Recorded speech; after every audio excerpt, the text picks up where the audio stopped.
वैदिक पर्सपेक्टिव के इस YouTube चैनल को सब्सक्राइब करें, वीडियो को लाइक व शेयर करें। ओम आवह समम वृषभम तुग्रयासु क्षेत्र जैसे मघवन स्वित्रयम गाम जो किचित अत्र तस्थित स्वांसः अकृत शत्रु अयताम अधरा वेदना अकह।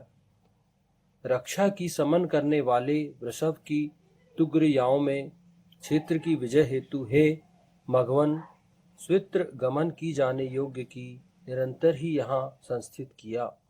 शत्रुत्व को प्राप्त होने वाले को नीचे किया, वेदना दी। ये ऋग्वेद के प्रथम मंडल के 33वें सूक्त का 15वां मंत्र यहाँ पर लिया गया है और इसके ऋषि जो है वो हिरण्यस्तुप महिमद आंगिरस हैं। देवता दिव्य विषय इसका इंद्र है। इस सूक्त के 15 मंत्रों के छंद इस प्रकार हैं। पहला निचर त्रिष्टुप, दूसरा निचरत त्रिष्टुप, तीसरा भी त्रिष्टुप, चौथा निचरत त्रिष्टुप, पांचवा जो मंत्र है वो विराट त्रिष्टुप, छठा मंत्र त्रिष्टुप, सातवां विराट त्रिष्टुप, आठवां निचरत त्रिष्टुप, नौवां मंत्र निचरत त्रिष्टुप, 10वां मंत्र त्रिष्टुप, 11वां विराट त्रिष्टुप, 12वां निचरत त्रिष्टुप, 13वां भी निचरत त्रिष्टुप, 14वां भूरिक पंक्ति, 15 भूरिक पंक्ति। और इन सभी मंत्रों का 15वां मंत्र का इस संपूर्ण सूक्त के जो मंत्र है उनका स्वर जो है वो त्रिष्टुप धैवत है। रक्षा की समन करने वाले वृषभ की तुग्रयाओं में क्षेत्र में आवह रक्षा की समन करने वाले वृषभम वृषभ की तुग्रयासु तुग्रयाओं में यहाँ इस मंत्र में ऐसे वृषभ वीर सेचन कर सकने में समर्थ पुरुष की रक्षा करने हेतु आदेशित किया गया है जो समन करने वाला हो, अर्थात शांति संस्थापित करने वाला हो। ऐसे वीर सेचन में समर्थ पुरुष की रक्षा ऐसी औरतों के बीच की जाए जो तुग्याएं अर्थात स्वयं इतनी तेज हैं, शक्तिशाली हैं कि वे तुग्र कुटिल गुंडे पुरुषों के योग्य हैं। ऐसी तेज कुटिल और शक्तिशाली औरतों को शांत करने और सुखमय दाम्पत्य जीवन प्रदान करने की जिम्मेदारी वृषभ वीर सेचन में समर्थ पुरुष को दी गई है। इस हेतु ऐसा वृषभ पुरुष स्वयं शांति संस्थापित करने में सक्षम होने के साथ तीक्ष्ण तेज तुग्र हो। अर्थात इस मंत्र में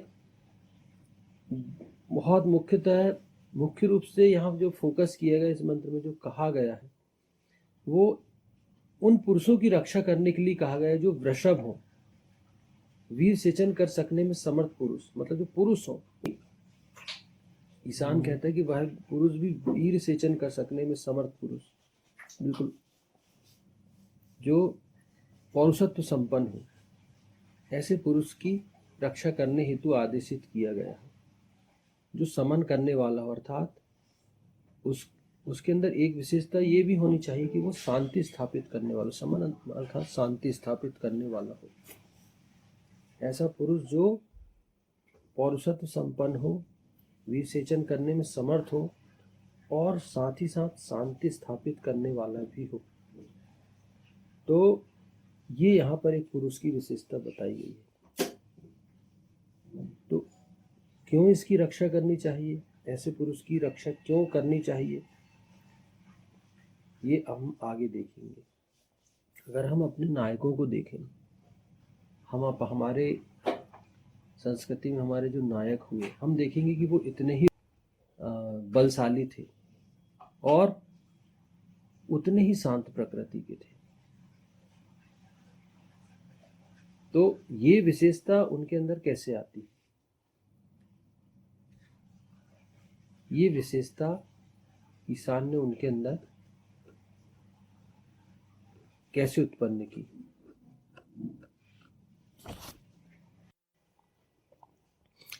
ऐसे वीर सेचन में समर्थ पुरुष की रक्षा ऐसी औरतों के बीच की जाए जो तुग्याएं अर्थात स्वयं इतनी तेज इतनी शक्तिशाली है कि वे तुग्र कुटिल, और ऐसे वीर सेचन कर सकने में जो समर्थ पुरुष है उसकी रक्षा उन औरतों के बीच की जाना है जो तुग्याएं हो, अर्थात इतनी कई औरतें होती हैं जो इतनी तेज होती हैं, शक्तिशाली भी होती हैं, और तुग्र, बहुत अधिक उग्र, कुटिल होती हैं। वो कुटिल मतलब हर चीज में उनका जो स्वभाव होता है बहुत ही डिस्ट्रक्टिव होता है, विनाशात्मक स्वभाव होता है, और बहुत तेज होती है। लोग उनसे डरते हैं, लेकिन विवाह तो उनको भी करना है।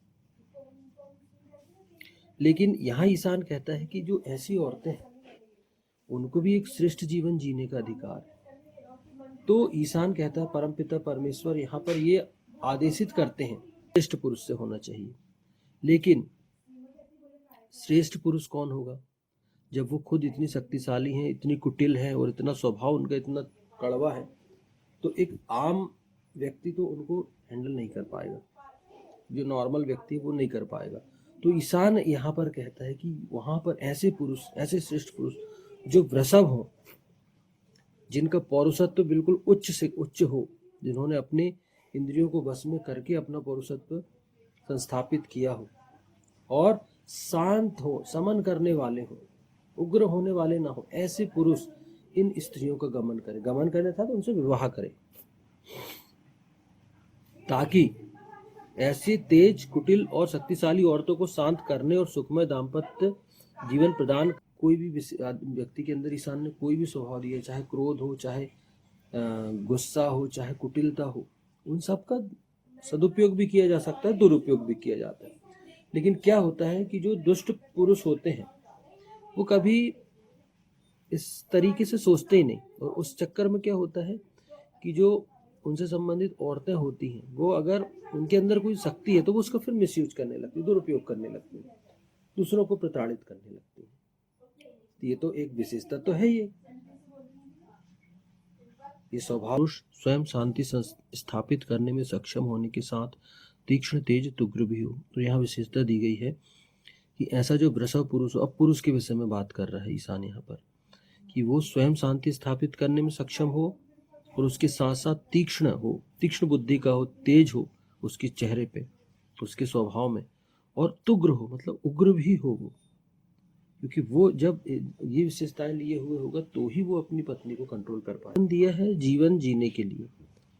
ईशान ने आपको यहाँ पर, अगर आपका जन्म हुआ है तो आपका जन्म कोई ऐसा नहीं है कि अनावश्यक हो गया हो आपका जन्म, कोई ना कोई आवश्यकता थी, आपकी भूमिका एक निश्चित थी यहाँ, इसलिए ईशान ने आपको यहाँ पर जन्म देकर भेजा। तो अब आप अपनी उस भूमिका का निर्वहन तरीके से करें।